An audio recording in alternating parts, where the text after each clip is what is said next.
Good morning. Punjabi class ਵਿੱਚ ਤੁਹਾਡਾ ਸਵਾਗਤ ਹੈ। ਅੱਜ ਆਪਾਂ ਤੁਹਾਡੀ ਪੰਜਾਬੀ ਦੀ ਪਾਠ ਪੁਸਤਕ ਸਾਹਿਤਕ ਕਿਰਨਾਂ ਦੀ ਕਵਿਤਾ ਮੈਂ ਪੰਜਾਬੀ, ਪੰਜਾਬ ਦਾ ਰਹਿਣ ਵਾਲਾ ਪੜ੍ਹਾਂਗੇ। ਇਹ ਕਵਿਤਾ ਕਵੀ ਫਿਰੋਜ਼ਦੀਨ ਸ਼ਰਫਜੀ ਦੁਆਰਾ ਲਿਖੀ ਗਈ ਹੈ। ਕਵਿਤਾ ਪੜ੍ਹਨ ਤੋਂ ਪਹਿਲਾਂ ਆਪਾਂ ਕਵੀ ਬਾਰੇ ਪੜ੍ਹ ਲਈਏ। ਸ਼ਖਸੀਅਤ ਤੇ ਰਚਨਾ। ਫਿਰੋਜ਼ਦੀਨ ਸ਼ਰਫ ਦਾ ਜਨਮ 1898 ਈਸਵੀ ਵਿੱਚ ਰਾਜਸਾਂਸੀ ਜ਼ਿਲ੍ਹਾ ਅੰਮ੍ਰਿਤਸਰ ਵਿੱਚ ਖਾਨ ਵੀਰੂ ਖਾਨ ਦੇ ਘਰ ਹੋਇਆ। ਉਹਨਾਂ ਦੀ ਦਿਲ ਖਿੱਚਵੀਂ ਆਵਾਜ਼ ਕਰਕੇ ਉਹਨਾਂ ਨੂੰ ਪੰਜਾਬੀ ਬੁਲਬੁਲ ਕਿਹਾ ਜਾਣ ਲੱਗਿਆ। ਭਾਵ ਉਹਨਾਂ ਦੀ ਆਵਾਜ਼ ਬਹੁਤ ਮਿੱਠੀ ਸੀ, ਇਸ ਕਰਕੇ ਉਹਨਾਂ ਨੂੰ ਪੰਜਾਬੀ ਦੀ ਬੁਲਬੁਲ ਕਿਹਾ ਜਾਣ ਲੱਗਿਆ। ਉਹਨਾਂ ਦੀਆਂ ਕਵਿਤਾਵਾਂ ਦੇ ਵਿਸ਼ੇ ਹਿੰਦੂ ਮੁਸਲਿਮ, ਸਮਾਜ ਸੁਧਾਰ, ਦੇਸ਼ ਪਿਆਰ, ਆਜ਼ਾਦੀ, ਗੁਲਾਮੀ ਦੀ ਭੰਡੀ ਮਤਲਬ ਉਹਦੀ ਨਿੰਦਾ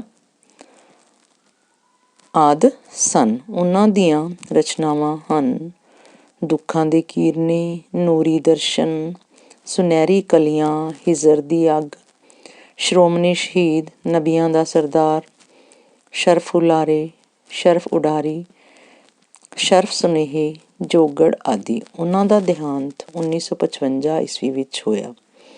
ਉਹਨਾਂ ਨੇ ਆਪਣੀ ਕਵਿਤਾ ਰਾਹੀਂ ਲੋਕਾਂ ਦੇ ਮਨਾਂ ਅੰਦਰ ਪੰਜਾਬ, ਪੰਜਾਬੀ ਅਤੇ ਪੰਜਾਬੀਅਤ ਲਈ ਮੁਹੱਬਤ ਪੈਦਾ ਕੀਤੀ। ਆਓ ਆਪਾਂ ਕਵਿਤਾ ਪੜ੍ਹਦੇ ਹਾਂ। ਮੈਂ ਪੰਜਾਬੀ, ਪੰਜਾਬ ਦਾ ਰਹਿਣ ਵਾਲਾ। ਕਵੀ ਕਹਿੰਦੇ ਹਨ, ਮੈਂ ਪੰਜਾਬੀ, ਪੰਜਾਬ ਦਾ ਰਹਿਣ ਵਾਲਾ ਹਾਂ, ਮੈਂ ਪੇਂਡੂ ਪਰ ਸ਼ਹਿਰੀਏ ਢੰਗ ਦਾ ਹਾਂ। ਇਸ ਕਵਿਤਾ ਰਾਹੀਂ ਕਵੀ ਇਹ ਦੱਸਣਾ ਚਾਹੁੰਦੇ ਹੈ ਕਿ ਸਾਨੂੰ ਆਪਣੀ ਮਾਂ ਬੋਲੀ ਦਾ ਸਤਿਕਾਰ ਜ਼ਰੂਰ ਕਰਨਾ ਚਾਹੀਦਾ ਹੈ, ਕਿਉਂਕਿ ਜੇ ਅਸੀਂ ਆਪਣੀ ਮਾਂ ਬੋਲੀ ਦਾ ਸਤਿਕਾਰ ਨਹੀਂ ਕਰਾਂਗੇ ਤਾਂ ਦੂਸਰੇ ਕਿਉਂ ਕਰਨਗੇ। ਇਸ ਕਵਿਤਾ ਰਾਹੀਂ ਉਹਨਾਂ ਨੇ ਇਹ ਦੱਸਣ ਦੀ ਕੋਸ਼ਿਸ਼ ਕੀਤੀ ਹੈ ਕਿ ਸਾਨੂੰ ਆਪਣੀ ਮਾਂ ਬੋਲੀ 'ਤੇ ਮਾਣ ਹੋਣਾ ਚਾਹੀਦਾ ਹੈ। ਉਹਨਾਂ ਦੀ ਇੱਛਾ ਸੀ ਕਿ ਪੰਜਾਬੀ ਭਾਸ਼ਾ ਨੂੰ ਪੂਰੇ ਦੇਸ਼ ਅੰਦਰ ਮਾਣ, ਸਤਿਕਾਰ, ਇੱਜ਼ਤ ਮਿਲੇ। ਉਹਨਾਂ ਨੂੰ ਆਪਣੀ ਮਾਂ ਬੋਲੀ 'ਤੇ ਮਾਣ ਸੀ, ਇਸ ਕਰਕੇ ਉਹ ਕਹਿੰਦੇ ਹਨ ਕਿ ਮੈਂ ਪੰਜਾਬੀ ਭਾਸ਼ਾ ਬੋਲਦਾ ਹਾਂ। ਪੰਜਾਬੀ ਬੋਲਣ ਵਾਲੇ ਨੂੰ ਵੀ ਪੰਜਾਬੀ ਕਹਿੰਦੇ ਹੈ। ਪੰਜਾਬ ਦਾ ਰਹਿਣ ਵਾਲਾ, ਮੈਂ ਪੰਜਾਬ ਦਾ ਰਹਿਣ ਵਾਲਾ ਹਾਂ ਅਤੇ ਮੈਂ ਪੰਜਾਬੀ ਹਾਂ। ਹਾਂ, ਮੈਂ ਪੇਂਡੂ ਪਰ ਸ਼ਹਿਰੀਏ ਢੰਗ ਦਾ ਹਾਂ। ਇਹ ਠੀਕ ਹੈ ਕਿ ਮੈਂ ਜਿਹੜੀ ਮੇਰੀ ਬੈਕਗਰਾਊਂਡ ਹੈ ਉਹ ਪਿੰਡ ਦੀ ਹੈ, ਮੈਂ ਪਿੰਡ ਦਾ ਰਹਿਣ ਵਾਲਾ ਹਾਂ, ਪਰ ਸ਼ਹਿਰੀਏ ਢੰਗ ਦਾ ਹਾਂ। ਪਰ ਮੇਰਾ ਰਹਿਣ ਸਹਿਣ, ਸਭ ਕੁਛ ਵਿਚਾਰ ਸ਼ਹਿਰਾਂ ਵਾਲੇ ਲੋਕ ਭਾਵ ਪੜ੍ਹੇ ਲਿਖੇ ਲੋਕਾਂ ਵਾਂਗ ਹਨ। ਸਮਝਾਂ ਉਰਦੂ, ਹਿੰਦੀ ਵੀ ਖੂਬ ਬੋਲਾਂ। ਇਹ ਨਹੀਂ ਕਿ ਮੈਨੂੰ ਸਿਰਫ ਪੰਜਾਬੀ ਭਾਸ਼ਾ ਹੀ ਆਉਂਦੀ ਹੈ, ਮੈਂ ਉਰਦੂ ਭਾਸ਼ਾ ਵੀ ਸਮਝਦਾ ਹਾਂ, ਹਿੰਦੀ ਵੀ ਖੂਬ ਚੰਗੀ ਤਰ੍ਹਾਂ ਬੋਲ ਲੈਂਦਾ ਹਾਂ, ਥੋੜ੍ਹੀ ਬਹੁਤ ਅੰਗਰੇਜ਼ੀ ਵੀ ਅੰਗਦਾ ਹਾਂ ਅਤੇ ਮੈਂ ਅੰਗਣਾ ਜਾਣਦਾ ਅਤੇ ਮੈਂ ਥੋੜ੍ਹੀ ਬਹੁਤ ਅੰਗਰੇਜ਼ੀ ਵੀ ਜਾਣਦਾ ਹਾਂ। ਮੈਨੂੰ ਅੰਗਰੇਜ਼ੀ ਦੀ ਵੀ ਨੌਲੇਜ ਹੈ। ਬੋਲੀ ਆਪਣੀ ਨਾਲ ਪਿਆਰ ਰੱਖਾਂ, ਇਹ ਗੱਲ ਅੱਖ ਨੂੰ ਕਦੀ ਨਾ ਸੰਗਦਾ ਹਾਂ। ਪਰ ਮੈਂ ਆਪਣੀ ਮਾਂ ਬੋਲੀ ਨੂੰ ਬਹੁਤ ਪਿਆਰ ਕਰਦਾ ਹਾਂ, ਉਹਦੇ ਪ੍ਰਤੀ ਆਪਣੇ ਦਿਲ ਵਿੱਚ ਬਹੁਤ ਪਿਆਰ ਰੱਖਦਾ ਹਾਂ। ਇਹ ਗੱਲ ਅੱਖ ਨੂੰ ਕਦੀ ਨਾ ਸੰਗਦਾ ਹਾਂ। ਇਸ ਕਰਕੇ ਮੈਂ ਇਹ ਗੱਲ ਕਹਿਣ ਨੂੰ ਕਦੇ ਵੀ ਸ਼ਰਮ ਮਹਿਸੂਸ ਨਹੀਂ ਕਰਦਾ ਕਿ ਮੈਂ ਪੰਜਾਬੀ ਹਾਂ ਅਤੇ ਮੈਨੂੰ ਆਪਣੀ ਮਾਤ ਭਾਸ਼ਾ ਨਾਲ ਬਹੁਤ ਪਿਆਰ ਹੈ। ਮੈਨੂੰ ਆਪਣੀ ਮਾਂ ਬੋਲੀ 'ਤੇ ਬਹੁਤ ਮਾਣ ਹੈ।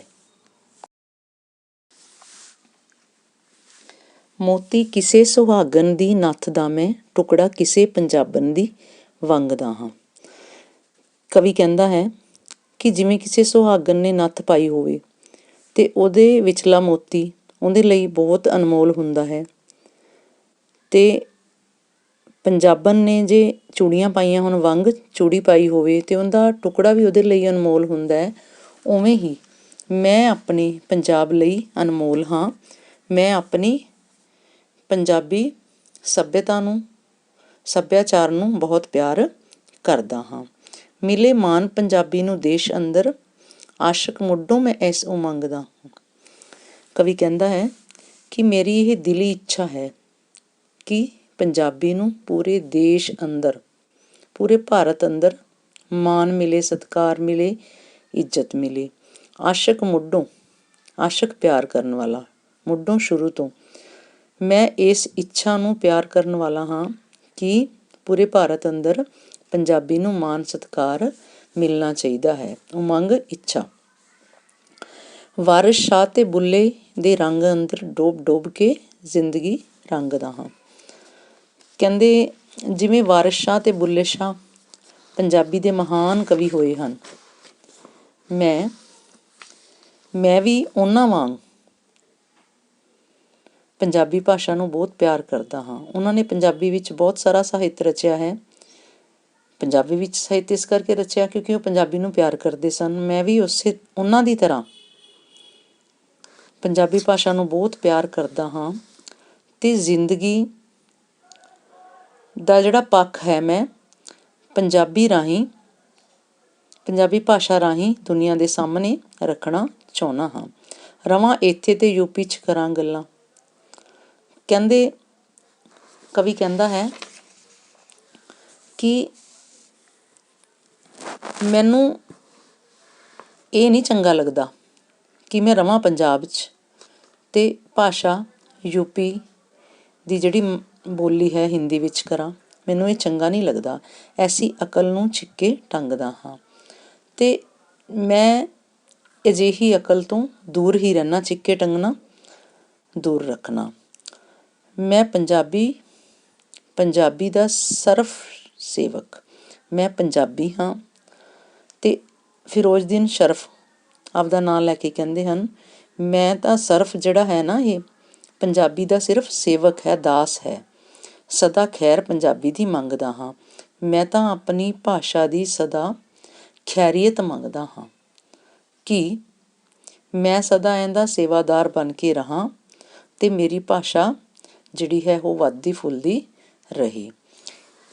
ਤਾਂ ਇਸ ਤਰ੍ਹਾਂ ਅਸੀਂ ਕਹਿ ਸਕਦੇ ਹਾਂ ਕਿ ਕਵੀ ਇਸ ਕਵਿਤਾ ਰਾਹੀਂ ਇਹ ਦੱਸਣਾ ਚਾਹੁੰਦਾ ਹੈ ਕਿ ਸਾਨੂੰ ਆਪਣੀ ਮਾਤ ਭਾਸ਼ਾ ਨੂੰ ਪਿਆਰ ਕਰਨਾ ਚਾਹੀਦਾ ਹੈ। ਜੇ ਅਸੀਂ ਤਰੱਕੀ ਕਰਨਾ ਚਾਹੁੰਦੇ ਹਾਂ ਤਾਂ ਆਪਣੀ ਮਾਤ ਭਾਸ਼ਾ ਨੂੰ ਅਸੀਂ ਪਿਆਰ ਕਰੀਏ, ਉਹਨੂੰ ਪਹਿਲ ਦੇਈਏ, ਨਾ ਕਿ ਸ਼ਰਮ ਮਹਿਸੂਸ ਕਰੀਏ। ਧੰਨਵਾਦ।